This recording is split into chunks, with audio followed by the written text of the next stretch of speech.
The Afghan community in Richardson prayed over the body of Mohammad Nazeer Paktiawal. He's the Afghan father who died in ICE custody this weekend. While his community grieves, though, they're demanding a lot more information at this point about how he ended up dead less than a day after ICE took him into custody. Arbo Evans has been following this story since Sunday and has new information for us tonight. I was able to speak to Paktiawal's immigration attorney, and they're pushing back on the claims that Paktiawal was in this country illegally.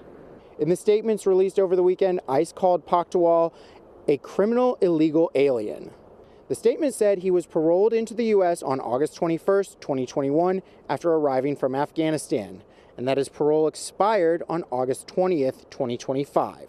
That's the basis for their claim that he was here illegally, and they repeated those claims to North Texas Congresswoman Julie Johnson, who visited yesterday the ICE facility where he was processed before he was hospitalized and later died. Welcome to the show.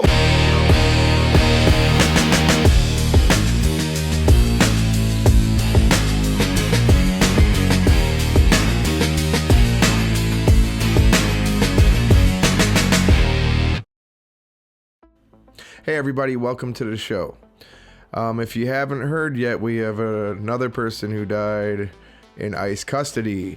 Now they're gonna probably try to frame this as ICE killed this man, but he did not die at the hands of ICE. He died of a heart attack, okay?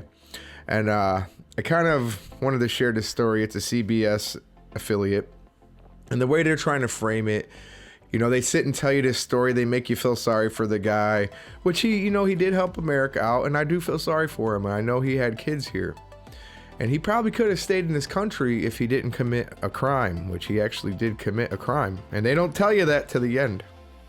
Okay, that's how these liberal stations do. They want you to feel sorry for this guy. And then maybe they'll throw a little truth at the end after they win you over. But you know, he seems to be an ally to America. He worked with the Afghan army to help America out, which is great. But he did commit fraud while he was here. And that's the reason why he was deported. It wasn't because they just found this guy and said, hey, we're going to make an example of you. It's because he committed a crime. So I'm going to play this video and let y'all see it. I think this is going to become a bigger story as it goes on, but it's pretty fresh in everybody's mind right now. So let's check it out. Amelia, what we know is that Paktiawal worked here at the halal market in Richardson. I know that he baked bread in the store, that he showed up for work on Thursday, and that the owners were expecting a large order of bread on Friday, and so they asked him to come in early. When the owners got to the store on Friday, he wasn't there. And that was unusual, and it really worried them. They said Paktiawal was a very good worker, always showed up on time, and was really good at his job. So they tried calling him several times before reaching out to his brother. That's when they found out he had been taken into custody by ICE. Saturday morning, they got the news, like the rest of the community, Paktiawal had passed away. His brother said Paktiawal had worked for years as an Afghan Special Forces alongside the U.S. military prior to coming to the U.S. Now, this community is shaken. The owner I spoke to says he came to the U.S. just a month after Paktiawal, using the same process he did, and they did everything right, at least as far as they know. Now they're wondering if ICE agents will show up at their door. Okay, see, this is what I'm talking about. He knows what happened. He knows this guy better than we do. I'm in a bedroom doing independent news. I know what happened. Okay? He committed fraud, guys. It's coming later, but I'm telling you now. I'm going to ruin it for you. I'm going to ruin the ending. He committed fraud. This guy has nothing to worry about. They probably both came here legally, went through the process because they were allies, and this guy is going to probably just be he's going to probably be a citizen, but look what he's doing. He's trying to blame it on ICE. The only reason ICE got him is because he's a criminal. Let's go on. He was working here all the time. He was paying the taxes. He was not like a criminal person. Yeah. He used to work for the U.S. forces for many years in Afghanistan. I mean, he put his life in danger. And then he was brought by the U.S. here. So they used for many years for the U.S. government. But then he committed a crime. The ICE is coming, next person will be me. So he will come to our door, and then they do what they want. So I don't know, now we are scared of our life. You know, being in the jail or taking to the prison or to the detention center, it's... Yeah, and I get it, okay? I could see the emotion in his eyes. I could see the tears in his eyes. That was your friend. Yeah, he was probably a good man. I know a lot of good people who have committed petty crimes and are good people, okay? I'm not saying he's not. He was a dad, and he probably planned for a great future here in America. But if you go and commit fraud like that, stuff like this happens. You're opening the door for stuff like this to happen. This man hopefully didn't commit fraud. And maybe one day he'll realize that he did the right thing. And the other man didn't. Unfortunately, ally or not. There's many soldiers out here that are United States soldiers and go out and commit crimes, and they go to jail. No one's there to help them. Just because they're a soldier doesn't mean that they're going to get off. It means that they're held to a higher standard, if anything. Let's go on. Yeah, so ICE said in a statement this weekend that Paktiawal had been arrested for SNAP fraud and theft last year, and CBS News Texas was able to confirm those charges, but we still don't know the details yet. At least they're saying the truth, guys. Are working CBS to find Texas that out. is pretty good to me. There are still so many questions about this case, and coming up at 5, I was able to speak to the former head of U.S. Citizenship and Immigration Services about this case and about Paktiawal's immigration status, and we're going to have all those details coming up for you next at 5. Okay. In Richardson, Bo Evans, CBS News, Texas. All right, guys. Yeah. So what? I don't know. I just feel like I feel like this all could have been avoided, right? You know, I do get it that people are upset. You lost someone you love.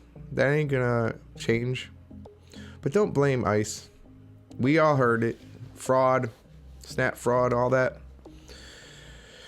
You can't do that if you're planning on being an American citizen, especially if you're in the process of doing it. You know, they look at you with a magnifying glass to see if you're actually good to come to America and be a citizen. So he ruined it. And now this guy's acting like they're coming for him for nothing when he knows the reason why his friend got busted. But anyways, we got the guy's got a lawyer, I guess, and we'll just watch the rest of this and then we'll finish up. Well, according to the agents at the facility today, they said that his legal status had expired, that he had not renewed the process to stay here with his permit intact. The family disputes that, say he had an active asylum claim. So that's one of the questions we want to get to the bottom of as well. I met with Paktiawal's attorney today, and while they wouldn't agree to speak on camera, they said I could report that they refute those claims by ICE. The attorney told me Paktiawal still had an asylum case pending, and if that had been terminated, they would have been informed, which they weren't. Rep. Johnson also confirmed to CBS News Texas that ICE agents made claims to her that Paktiawal missed asylum appointments, another claim that his attorney strongly refutes. We are working hard to verify every single piece of this story, and when we have answers, we'll bring them to you right here. In Richardson, Bo Evans, CBS News, Texas. Okay, there you go. He not only got in trouble, but he refused to go and handle all the things. He knew he was going to get deported, okay?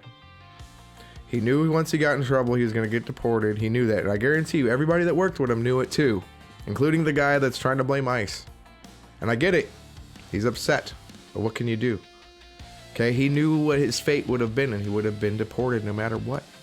No matter if Joe Biden was president, no matter if Obama was president, Obama would have deported him faster.